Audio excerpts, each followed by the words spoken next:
My name is Grace Hamilton, 32 years old and a marketing executive at a growing firm in Boston.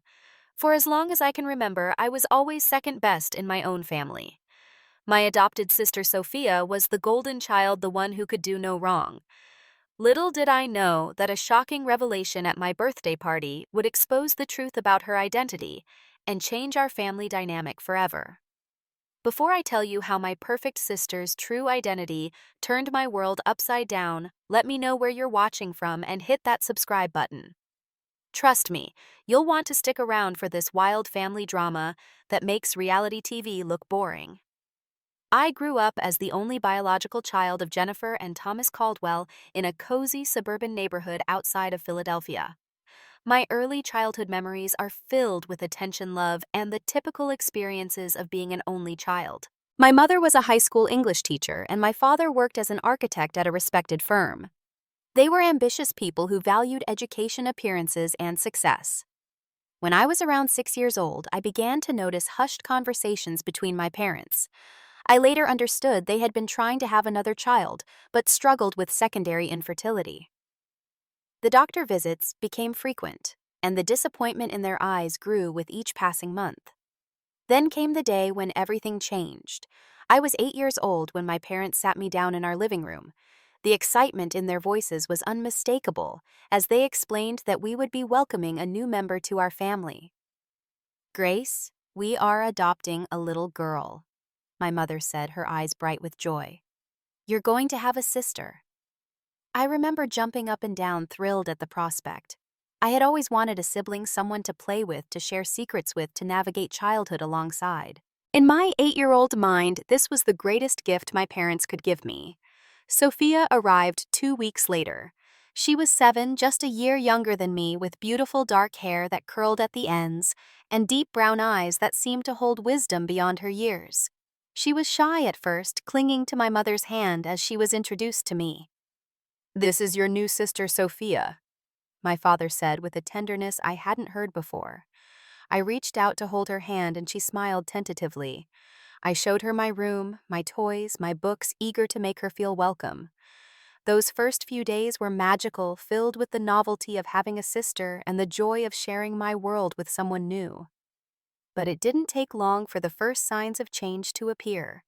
My parents had always attended my school events and celebrated my achievements, but with Sophia's arrival, their attention began to shift. The first clear memory I have of feeling this shift was when my dance recital was scheduled for the same day as Sophia's school science fair. Without hesitation, my parents rescheduled my recital so that the whole family could attend Sophia's event. "Sophia is still adjusting, Grace. We need to show our support," my mother explained when she saw my disappointed face. "Your dance teacher said next weekend works just fine." I nodded and accepted the explanation, pushing down the small ache that had begun to form in my chest. As the months passed, Sophia began to emerge from her shell. She excelled at everything she touched. She was naturally intelligent, picking up new concepts at school with ease. She was beautiful with her olive skin and expressive eyes. She was charming, winning over teachers and parents alike with her gentle demeanor. And she was athletic, making the soccer team on her first try. I, on the other hand, was average in many ways. I worked hard for my B's and occasional A's. I was decent at the piano, but not exceptional. I had a small circle of friends, but wasn't the most popular. I wasn't unattractive, but I didn't turn heads like Sophia did. I began to notice that my accomplishments were often met with subdued praise, while Sophia's were celebrated extravagantly. When I brought home a B+ on a difficult math test, my mother smiled and said, "Good job." When Sophia brought home an A- on the same test, there were excited phone calls to relatives and a special dinner. I tried harder, joining more activities, studying longer hours, all in an effort to gain the same level of enthusiasm from my parents that seemed to come so effortlessly for Sophia. "Mom, I got selected for the honor choir," I announced one evening. "That's nice, honey," she replied, barely looking up from the college brochure Sophia had brought home, despite being only in middle school at the time. The pattern continued through elementary and into middle school. Birthday celebrations became another painful reminder of the disparity. My 12th birthday party was a small affair with just a few friends at the local pizza place. 2 months later, Sophia's 11th birthday was a lavish event with a hired DJ, catering, and a professional photographer. The only person who seemed to notice the imbalance was my grandmother, my father's mother, who lived a few hours away and visited several times a year. "You're special in your own way, Gracie," she would whisper to me during her visits, using the nickname only she called me by. "Don't you ever forget that." Her words were a small comfort, but they couldn't erase the growing sense that in my own family, I was somehow less than perpetually in the shadow of the perfect daughter my parents had chosen. High school arrived with all its teenage drama and social hierarchies, and the divide between Sophia and me only widened. I threw myself into academics, joining the debate team and the school newspaper, finding solace in activities where I could excel on my own merits. Sophia, now a freshman while I was a sophomore, immediately became one of the most popular girls in school. She made the varsity cheerleading squad as a freshman, an almost unheard of achievement. Teachers adored her, boys wanted to date her, and girls wanted to be her friend. I watched from the sidelines as she effortlessly navigated the social waters that I found so treacherous. When we passed each other in the hallways, she would smile and wave, and I would return the gesture. We weren't enemies, we weren't exactly friends. We were something in between, bound by the label of sisters, but separated by an invisible wall of parental favoritism. Junior year, I poured my heart into the yearbook committee, spending countless hours designing layouts and editing photos. My parents barely noticed my dedication even when I was named editor for my senior year. "That's a lot of responsibility, Grace. Are you sure you can handle it with your course load?" my father asked, his tone suggesting doubt rather than pride. Meanwhile, Sophia's selection as junior prom queen was celebrated with an expensive new dress and professional hair and makeup appointments. The photos from that night were framed and prominently displayed in our living room, right next to her growing collection of soccer trophies and academic awards. The summer before my senior year brought another painful memory. My parents announced a family vacation, something we hadn't done in years. "We're going to Paris," my mother revealed over dinner one night. "It's going to be amazing." My heart soared. I had been studying French for 3 years and had always dreamed of visiting Paris. "When are we going?" I asked excitedly. The awkward glance between my parents should have prepared me for what came next. "Well, actually, Grace, we thought you might enjoy staying with Grandma while we take Sophia. It's really to celebrate her making the National Honor Society and winning the state championship."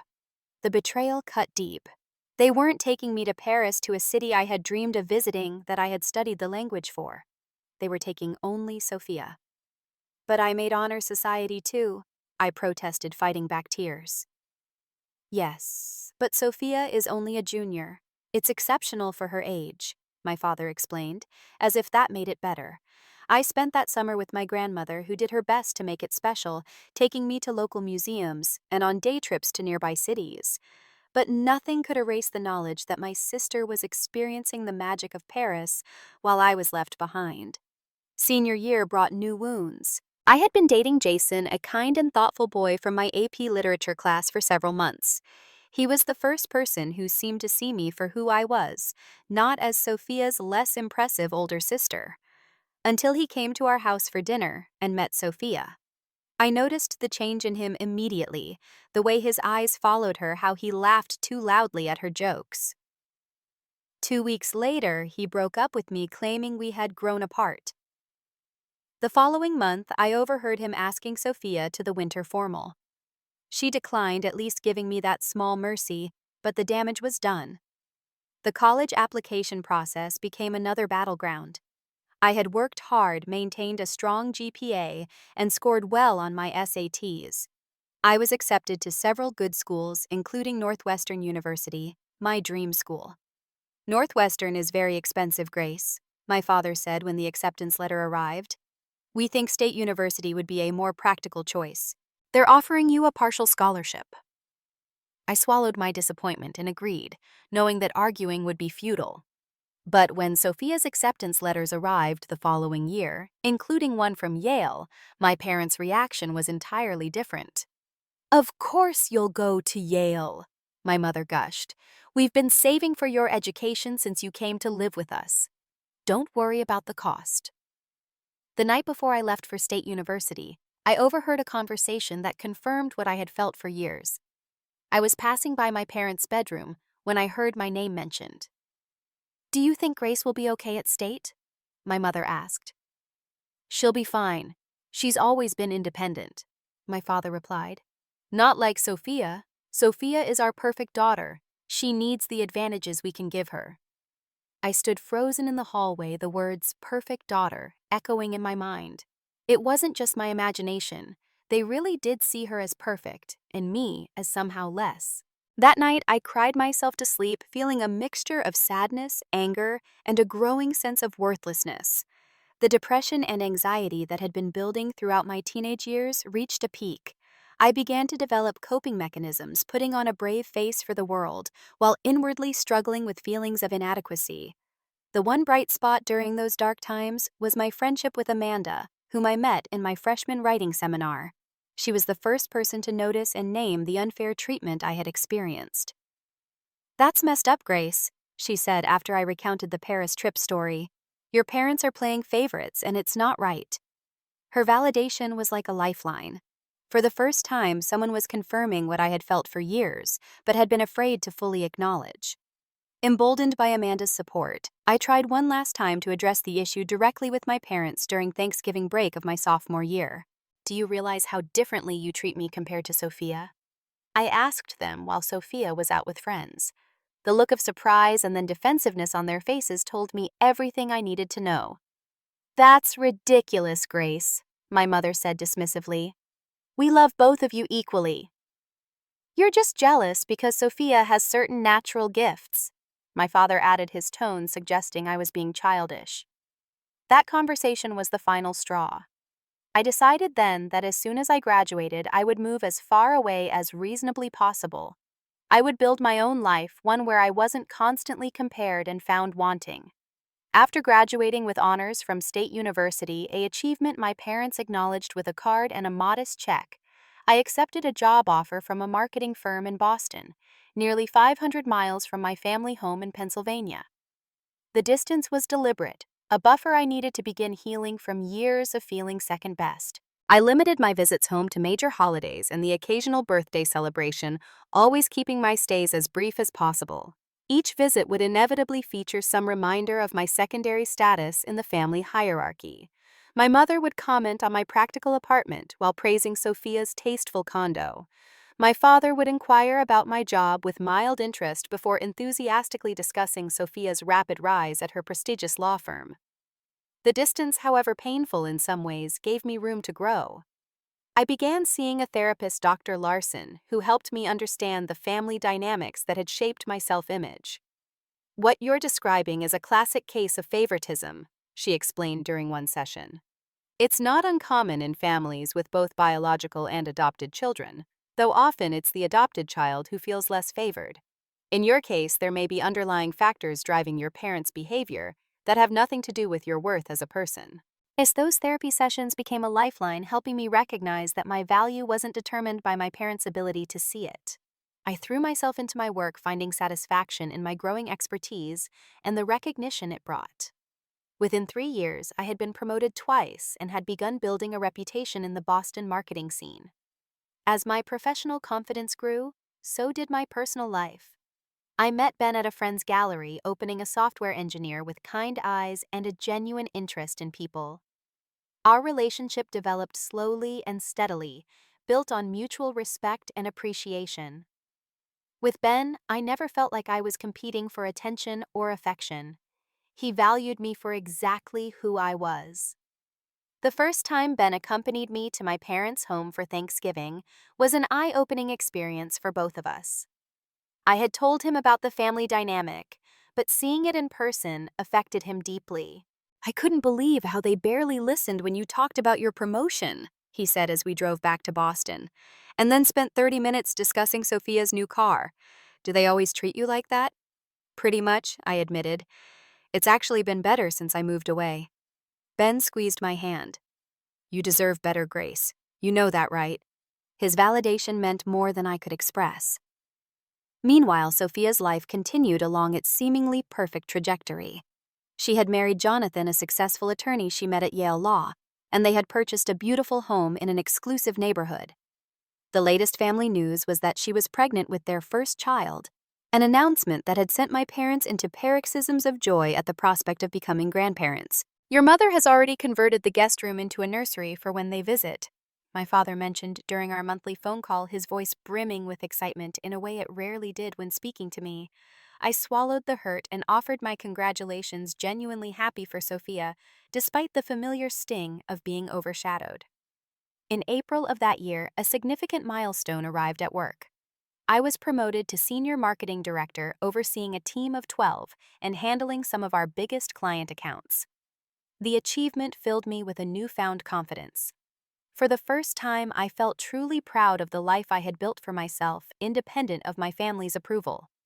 This new confidence led me to make a decision I might not have considered before. I decided to host my 32nd birthday party at my recently renovated apartment and invite my family to my turf for once. "Are you sure about this?" Ben asked as we discussed the guest list. "Your birthday should be about celebrating you." "I am sure," I replied with more certainty than I felt. "Maybe things will be different on my home ground. And besides, I want to show them the life I've built here." The weeks leading up to the party were filled with careful preparations. I hired a caterer for the first time, selected a sophisticated wine list, and even purchased a new outfit that made me feel both beautiful and powerful. Ben supported me through it all, understanding that this party represented something more significant than just another birthday. "Whatever happens with your family," he promised the night before the party, "remember that you have people here who see your true worth." His words gave me strength as I prepared to face my family on this new playing field, one where I had established my own success and identity. Little did I know that this birthday celebration would become the setting for revelations that would shake the very foundations of our family. The day of my 32nd birthday dawned bright and clear, a perfect early summer day in Boston. I woke up with a mixture of excitement and apprehension swirling in my stomach. Ben had stayed overnight to help with the final preparations, and his steady presence calmed my nerves as we transformed my apartment into a celebration space. "The caterers will be here at 4, I said, checking my detailed planning list for the 20th time. "Guests should start arriving around 6. Ben gently took the list from my hands and set it aside. "Everything is going to be perfect," he assured me. "This is your day, Grace. Try to enjoy it." I took a deep breath and nodded, determined to maintain my newfound confidence, even in the face of my family's arrival. My closest friends from Boston arrived first, filling the apartment with genuine warmth and laughter. Amanda, who had remained my best friend since college, flew in from Chicago as a surprise, bringing with her a sense of security that only someone who truly knew my history could provide.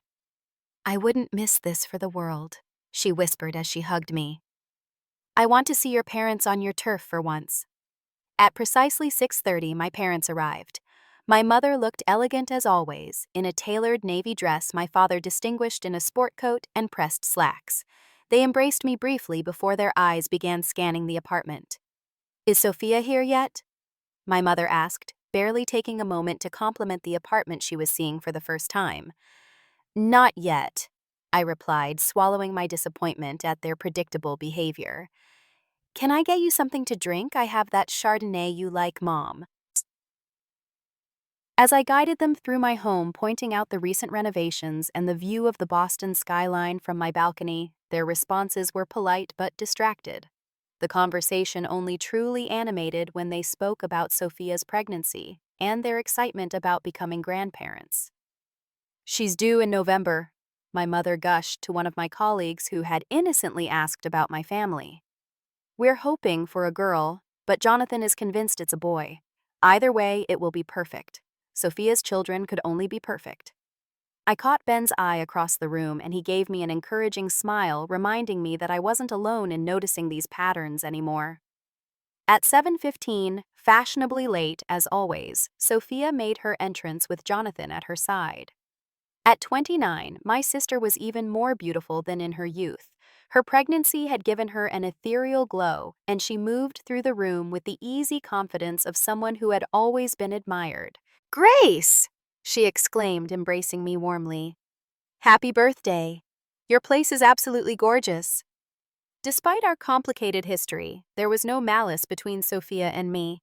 She had never actively sought the favoritism our parents bestowed on her, she had simply accepted it as her due. In many ways, she remained the sweet girl I had first met, albeit one who had been shaped by years of preferential treatment. "Thanks for coming," I replied sincerely. "How are you feeling? The pregnancy going well?" Before she could answer, our parents swooped in, fussing over her, insisting she sit down, asking if she needed water or food. Jonathan, tall and handsome in an understated way, gave me an apologetic smile as my parents monopolized his wife. "Happy birthday, Grace," he said, handing me a elegantly wrapped gift. "From both of us." As the evening progressed, the pattern continued. My promotion, which several of my friends toasted, was acknowledged by my parents with brief congratulations before they turned the conversation back to Sophia's news. When I opened gifts, my mother barely glanced at the thoughtful presents from my friends, but cooed over the designer scarf Sophia had selected. The tension building inside me reached a critical point when, after I had blown out the candles on my cake, my mother suggested we all raise a glass to Grace's birthday and to Sophia's wonderful news, as if my own celebration needed to be shared. I excused myself to the kitchen under the pretense of helping the caterer with coffee, needing a moment to compose myself. As I was returning with a tray of dessert plates, I overheard a hushed conversation between my father and Sophia near the hallway that led to my bedroom. "We need to keep it between us like we agreed," my father was saying, his voice unusually tense. "This isn't the time or place." "But don't you think she deserves to know?" Sophia responded, sounding troubled. "I hate all these secrets." They fell silent as they noticed me approaching, both adopting overly casual expressions that did nothing to disguise the significance of what I had just overheard. My mind raced with possibilities. What secret were they keeping from me? And why did Sophia think I deserved to know before I could find a way to ask? The doorbell rang, announcing an unexpected arrival. To my surprise, it was my grandmother, who had not been on the guest list due to her recent health concerns that made travel difficult. "Grandma!" I exclaimed, genuinely delighted as I rushed to embrace her. "I had no idea you were coming." "I couldn't miss my Gracie's birthday," she said, her familiar warm smile lighting up her face. She looked older and more frail than when I had last seen her at Christmas, but her eyes were as sharp and knowing as ever. She handed me a small, carefully wrapped package. "This is something I've been saving for the right moment," she said cryptically. "I think that moment might be now." As my grandmother entered the main room, I noticed something strange. Her eyes fixed on Sophia, and a complex emotion passed across her face, something between recognition and dismay. Sophia, for her part, greeted my grandmother politely, but seemed unaware of the older woman's intense scrutiny. Throughout the next hour, I observed my grandmother watching Sophia with an unusual intensity. She barely touched her cake, instead tracking Sophia's movements around the room, her expression growing increasingly troubled. My parents also seemed to notice, exchanging worried glances whenever my grandmother's attention was particularly fixed on Sophia. The strange tension in the room was palpable, affecting even guests who knew nothing of our family dynamics. Ben stayed close to me, sensing my growing unease. "What's going on?" he whispered at one point. "I don't know," I replied honestly, "but something doesn't feel right." Finally, unable to contain my curiosity and frustration any longer, I approached my father as he stood alone near the bookshelf. "Dad, what secret were you and Sophia discussing earlier?" I asked directly, keeping my voice low but firm. The color drained from his face. "I don't know what you're talking about, Grace. This is hardly the time for imagined dramatics." His dismissive tone, so familiar from my childhood, ignited a spark of anger in me. "I heard you, Dad. You said, 'We need to keep it between us.' What are you hiding from me on my birthday in my home?" My father's eyes darted around the room, landing on my mother, who seemed to sense the confrontation and was already moving toward us with a look of concern. "What's going on?" she asked, her voice tight with forced pleasantness. Before my father could respond or deflect a commotion from across the room drew everyone's attention. My grandmother had stood suddenly swaying slightly, her face pale. "Grandma, are you okay?" I asked, rushing to her side. She clutched my arm for support, but her eyes remained fixed on Sophia, who had moved closer out of concern. "She looks just like him," my grandmother said, her voice trembling, but loud enough for those nearby to hear. "Just like Thomas did at that age." The room fell silent. My father made a strangled sound from behind me. My mother gasped. "Mother, Hamilton, please, not now." Sophia looked confused. "Like who? What are you talking about?" My grandmother's eyes cleared and she straightened her shoulders with a determination I had always admired. "Like your father, dear. You have his eyes, his smile. I noticed it the first time I saw you, but they made me promise not to say anything." The chaos that erupted next would forever change our family dynamic. My mother was crying, my father attempting to guide my grandmother to a private room, and Sophia standing frozen in confusion that matched my own. "What is she talking about?" Sophia demanded, her voice rising. "My father, my birth father." And then in the midst of my birthday party, surrounded by friends and colleagues, the truth came tumbling out in fragments and tearful admissions. The aftermath of my grandmother's revelation was immediate and chaotic. My friends and colleagues, sensing the gravity of the family matter unfolding, began making discreet exits, murmuring birthday wishes and leaving gifts as they slipped out the door. Ben efficiently coordinated with the caterers to pack up while Amanda stayed behind, positioning herself protectively near me. When only family remained, we gathered in my living room. The festive atmosphere completely evaporated. Sophia sat rigid on the couch, her husband's hand clasped tightly in hers. My parents occupied the love seat, my mother dabbing at tears, while my father stared at the floor. My grandmother sat in an armchair looking simultaneously relieved and troubled. "Someone needs to explain," I said, breaking the heavy silence. "Now." My father raised his head, his face showing every one of his 60 years. "It's complicated, Grace." "Then uncomplicate it," Sophia demanded, her voice shaking. "Am I not adopted? Have you been lying to me my entire life?" My father took a deep breath. "You are adopted, Sophia. Legally, properly adopted. But yes, there's more to the story than we told you." "Than you told either of us." I corrected the pieces, starting to fall into place in my mind. My father nodded reluctantly. "It happened 23 years ago." He began, his voice low and pained. "I was working on a major project in New York, spending weeks there at a time. I was lonely, stressed, making poor decisions." My mother's soft sobbing provided a heartbreaking soundtrack to his confession. "I met Elena, a young woman working as an administrative assistant at the architectural firm.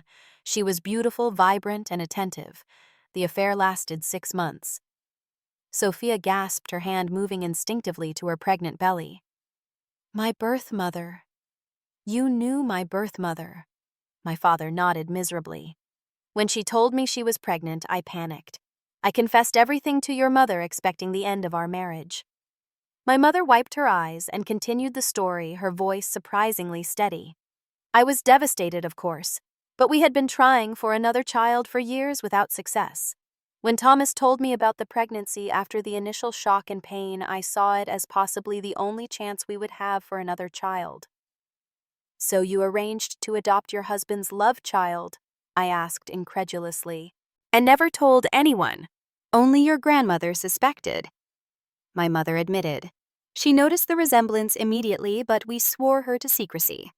My grandmother nodded solemnly. "I knew something wasn't right, but your parents insisted it was for the best to protect both of you girls."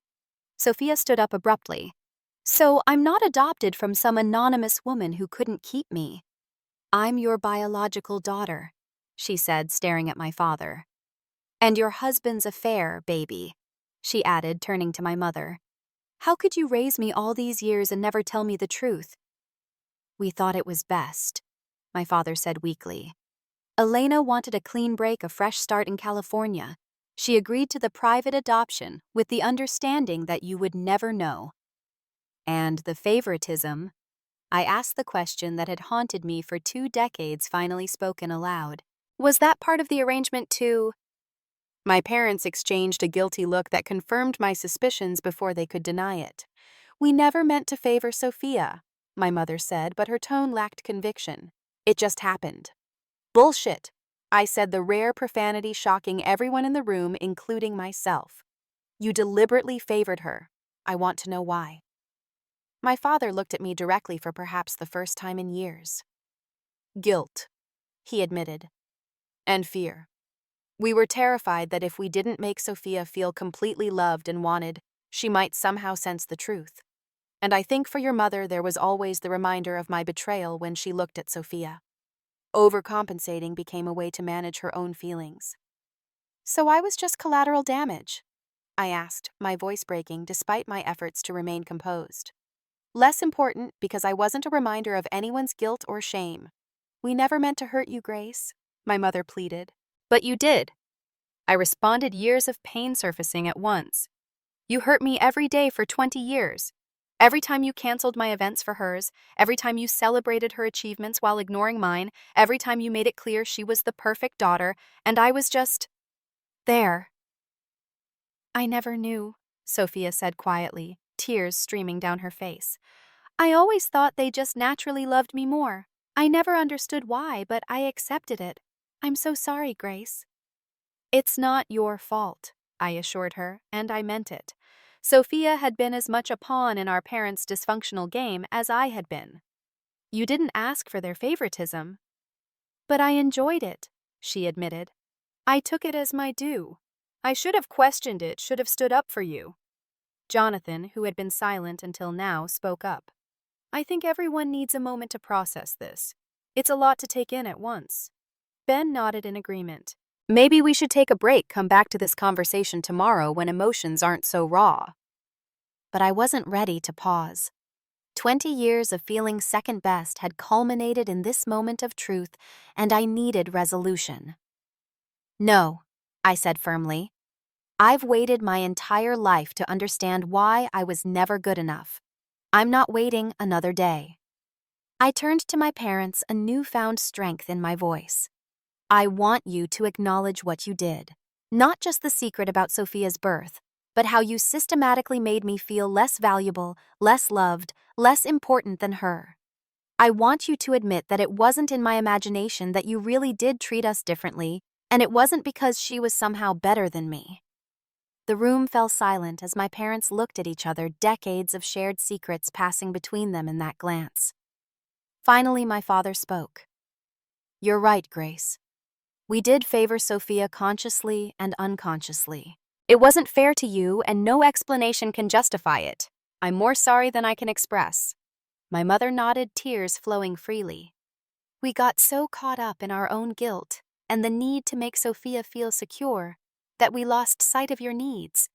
It was wrong, and we failed you as parents. Their admission should have been satisfying, but instead, I felt hollow. After years of gaslighting and dismissal, their acknowledgement seemed too little too late. I think you should go, I said quietly. All of you except Grandma. I need time to process this. My parents looked stricken but didn't argue. As they gathered their things, Sophia approached me. Can we talk? She asked hesitantly. Just the two of us. Not tonight, but soon. I nodded, unable to find words.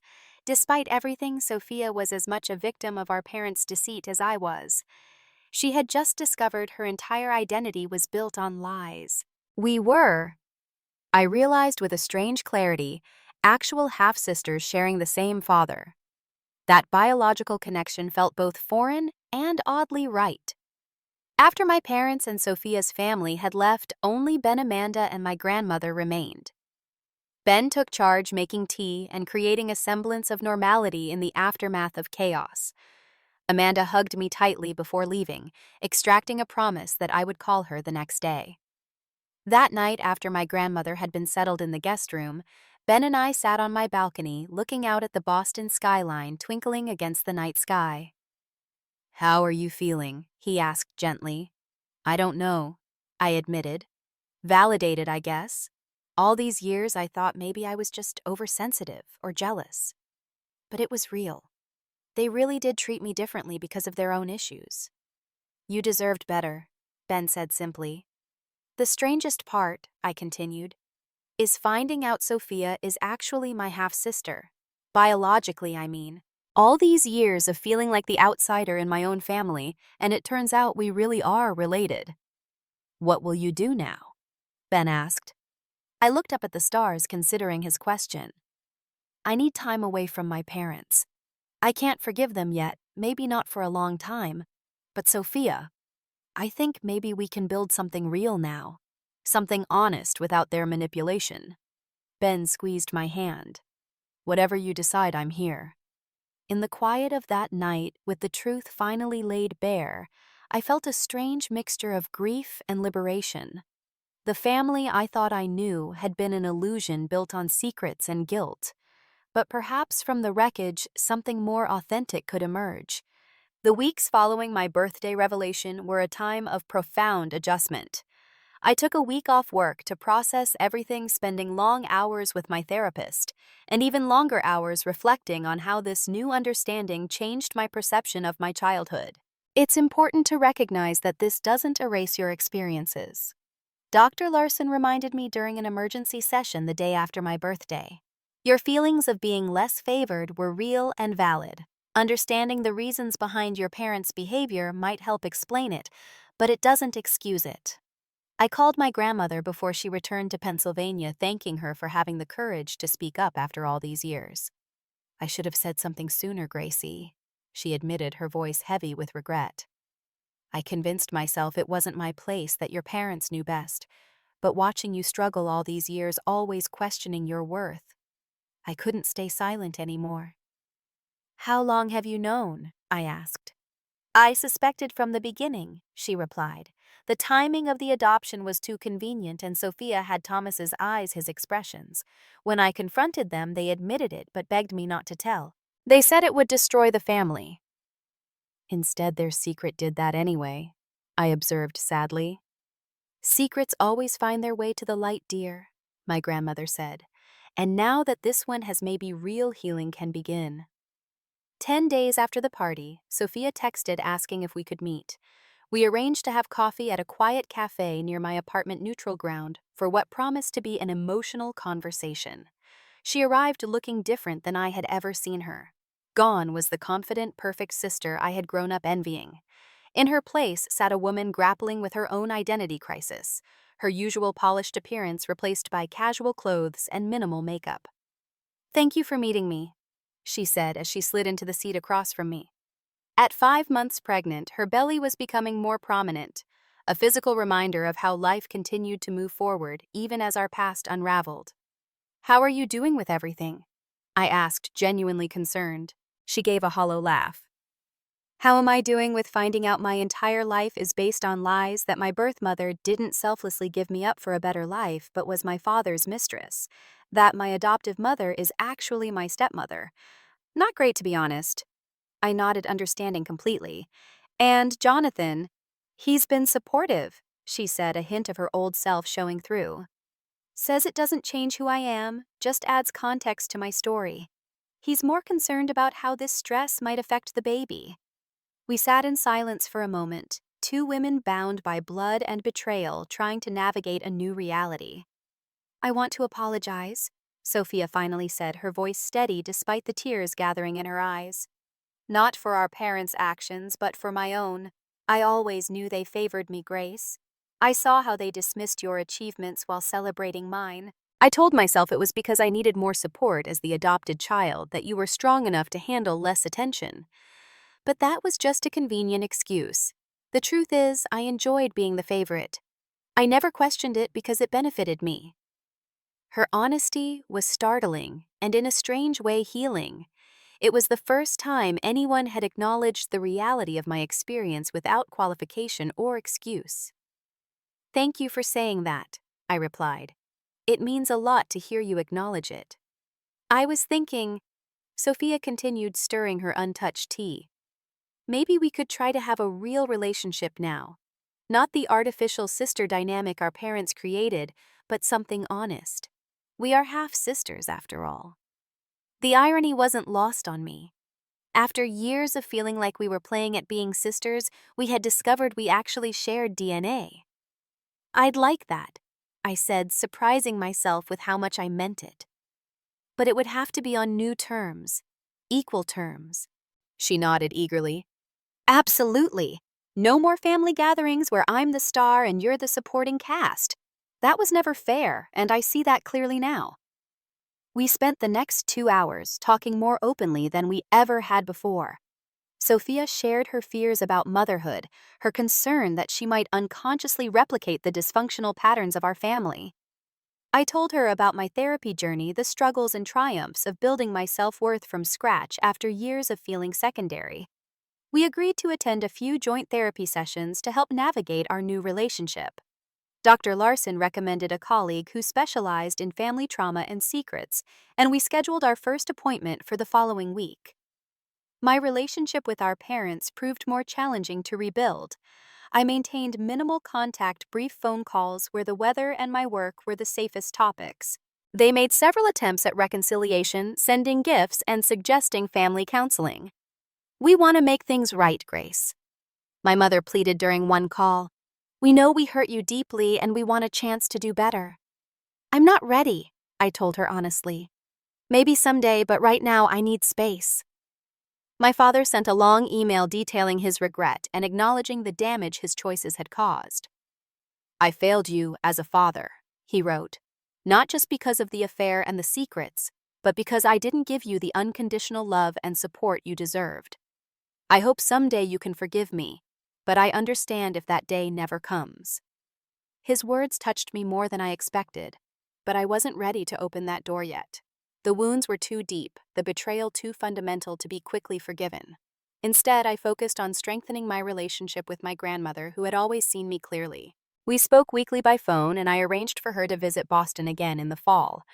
Her health was declining, and I wanted to make the most of whatever time we had left together. "I always knew you were special, Gracie," she told me during one call. "Not because you were perfect, but because you were authentic. You never needed their validation to shine." Her words were a balm to my still healing heart. My relationship with Ben deepened during this time of upheaval. He stood beside me without trying to fix things, offering support without pressure.